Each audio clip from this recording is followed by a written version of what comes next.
Thank you very much. Thank you, my brother Amakofi Bua, Honorable MP for Elembele. Let me acknowledge our chairman and my friend and brother Aulaya Tibrukusu, the third, who is the paramount chief of Lower Axem. Let me acknowledge our host, the chief of Nkroful, Nana Kwesi Kutua the fifth, and all our Nananom and Queen Mothers.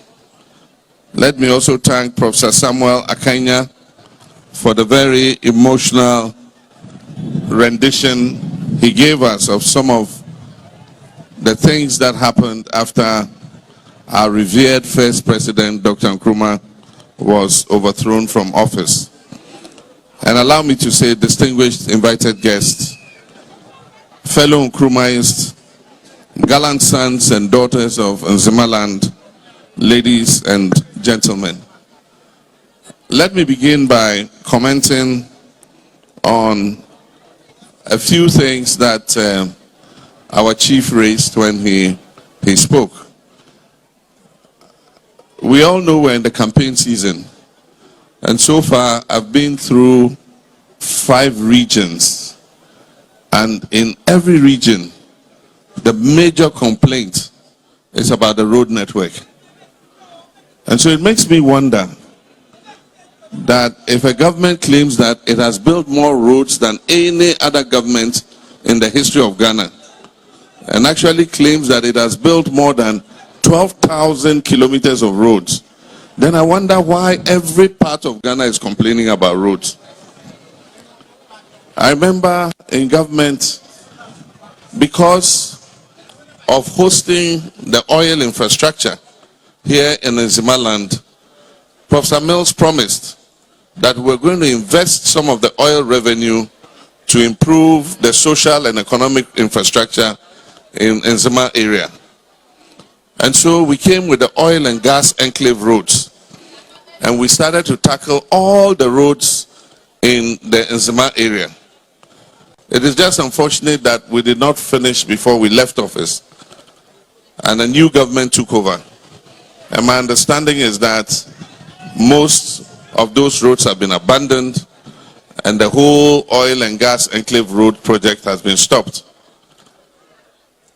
Nana Awulaimo, I want to assure you that a new NDC government that will come in January next year will resume the oil and gas enclave roads so that you can have roads that are befitting of an area that is hosting a very precious asset on behalf of the people of Ghana. And so you can be sure that the roads that you mentioned are roads that we will consider a priority. Ladies and gentlemen, I'm deeply honored to be standing here on this hallowed land of Nkroful, the birthplace of a visionary leader, the nation's first president, Osagyefo Dr. Kwame Nkrumah, who shaped not only the history of Ghana, but the destiny of Africa. Today is a day that every Ghanaian must celebrate and reflect upon. Indeed, on 6th March, the hallowed declaration he made at the old polo ground, and I quote, "At long last, the battle has ended, and Ghana, your beloved country, is free forever." That declaration was an earth-shaking event and marked the beginning of decolonization in the world as we know it today. And so in joining hands today to celebrate the enduring legacy and the vision of this remarkable figure, we are reminded of the enduring transformative impact he had on our continent and the lessons that still resonate with us today. The man, Osagyefo Dr. Kwame Nkrumah, was a man of unparalleled vision. When he declared that the independence of Ghana is meaningless unless it is linked up with the total liberation of the African continent. Many people did not understand why he would say this. But he was not only merely speaking for Ghana, he was speaking for the whole of Africa. His vision was a bold one. He dreamt of an Africa that was united in its political, economic, and social liberation. This is a vision we are still struggling to fulfill up to date, even half a century after he passed on. But Nkrumah's greatness wasn't in the ideals he held alone. It was in the tangible progress he made towards realizing those ideals. Under his leadership, Ghana became the first African nation to gain independence from colonial rule south of the Sahara. And Ghana became the black star of hope for other African nations.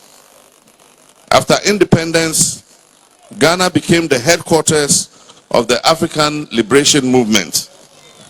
Freedom fighters from all over Africa were given refuge in Ghana, and they carried Ghanaian diplomatic passports in order to avoid getting arrested when they traveled internationally. Dr. Kwame Nkrumah initiated a program of industrialization and infrastructure development that laid the foundation for what is today modern Ghana. He built factories, and my brother Kofi Boa listed many of them.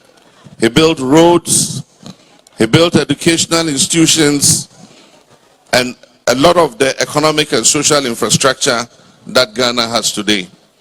And indeed, the iconic Akosombo Dam, which still produces almost 30% of Ghana's power, is a testament to the vision of the man Kwame Nkrumah. These are some of the things that Osagyefo was celebrated for. And these infrastructure developments were not just symbols of a nation on the rise, but of Kwame Nkrumah's commitment to Ghana's economic independence. Nkrumah's legacy extends far beyond only infrastructure.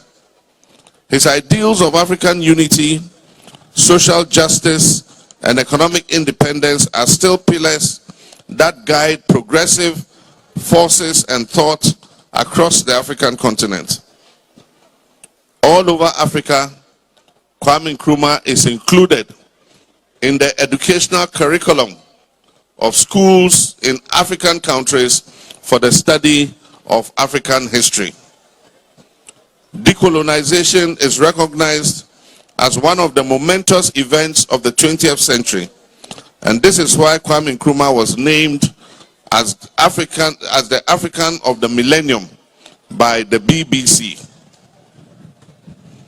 When you have identified as a Ghanaian, it is very common to have the name of Kwame Nkrumah mentioned when you travel anywhere in Africa. If you say, I come from Ghana, most likely the first name they will mention is, oh, Kwame Nkrumah's Ghana. This always fills me with a sense of pride when I travel anywhere in the continent. Today we are reminded with deep sadness that the work Nkrumah started is not completed.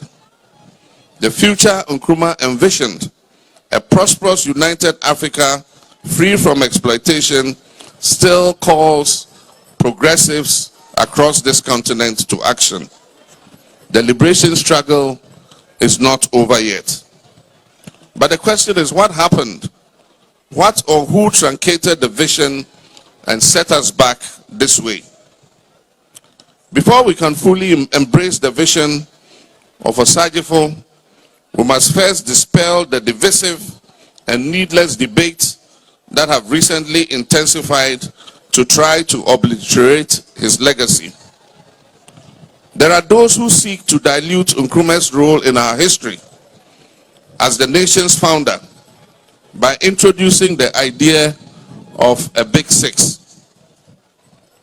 Let me be clear and unequivocal here. While many far beyond the big six being bandied around played significant roles in the independence struggle, Nkrumah was that critical catalyst that brought the struggle to a head and eventually resulted in the historic liberation of Ghana from colonial domination. The so-called Big Six were an accident of history and not a united force. And the historical record shows this. In fact, some of them actively opposed Nkrumah's vision for a rapid move towards independence. Ladies and gentlemen, indeed, at the time the struggle for independence had crystallized, the UGCC, which was the party of the Big Six, was opposed to the granting of independence by Britain. And this is a historical fact. At the time Britain was getting ready to give Ghana independence, the UGCC, which was the party formed by the Big Six, opposed independence. They actually sent a delegation to Britain to present a petition to Queen Elizabeth not to grant independence to Ghana. How can such a reactionary movement now claim the collective honor as being founders of our nation? Indeed, on 7th August 1956, the UP, which is known as the United Party, which is a successor of the UGCC, opposed and walked out of Parliament when Dr. Kwame Nkrumah was moving the motion of destiny, which was the declaration of Ghana's independence. On 7th August 1956, Kwame Nkrumah was Prime Minister, and he was moving the motion for full independence for Ghana, and the United Party, which was a successor of the UGCC, walked out of Parliament because they said they didn't want to be part of the declaration of independence. And so how can people turn around now and say that they collectively were founders of this nation, Ghana? This false equivalence, by elevating figures whose contributions, while important, did not match the transformational and radical leadership that Nkrumah offered for Ghana's liberation, must be rejected outright. The hatred and bitterness harbored by those who disliked and hated Nkrumah still erupts from time to time, as exemplified in the recent outrage that was expressed by the whole nation at the description of Kwame Nkrumah in the derogatory term of "that's your Kwame Nkrumah." Sam Kwame Nkrumah no. Mr. Chairman, Nana Chairman, my brothers and sisters, history cannot be revised. No matter how you fill our children's textbooks with different versions of your history, Founders Day must be a day that recognizes Nkrumah, the leader who delivered independence to Ghana and whose vision was continental in scope. The next NDC government, inshallah, in January 2025, will seek to remove the distortions in our history and restore Kwame Nkrumah to his rightful place in the history of Ghana.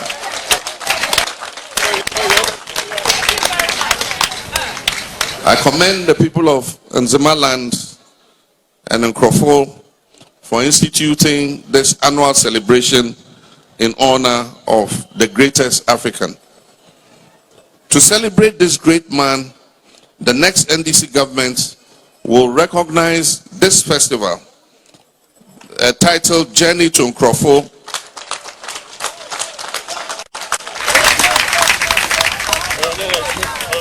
let me take that again. To celebrate this great man, the next NDC government will recognize this festival, with the title The Journey to Nkroful as one of the official events on Ghana's tourism calendar. This festival will become a Pan-African pilgrimage for progressives from all over the world to visit the birthplace of Dr. Kwame Nkrumah.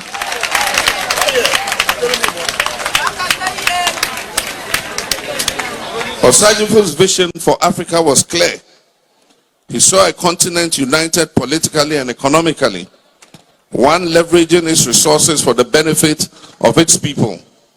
His call for Pan-Africanism was not just a rallying cry, but a blueprint for the future. In his eyes, political independence without economic freedom was superficial. He advocated for industrialization, education, and scientific advancement as the keys to African development.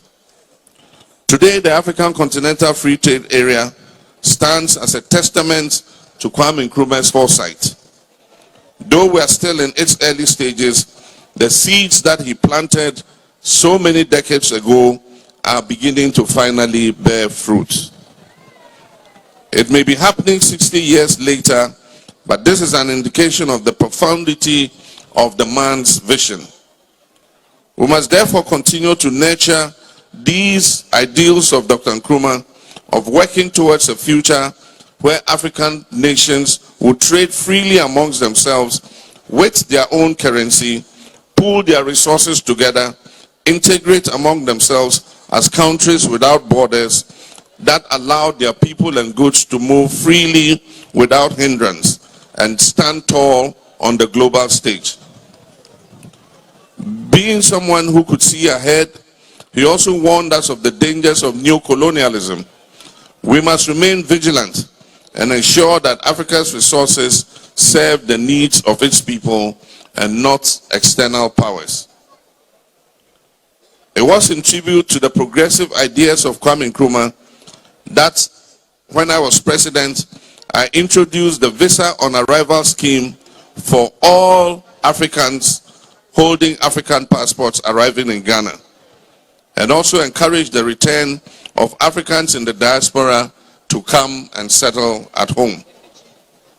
We must revive Nkrumah's vision in every aspect of our national life, and this means we must prioritize education, industrialization, and scientific research.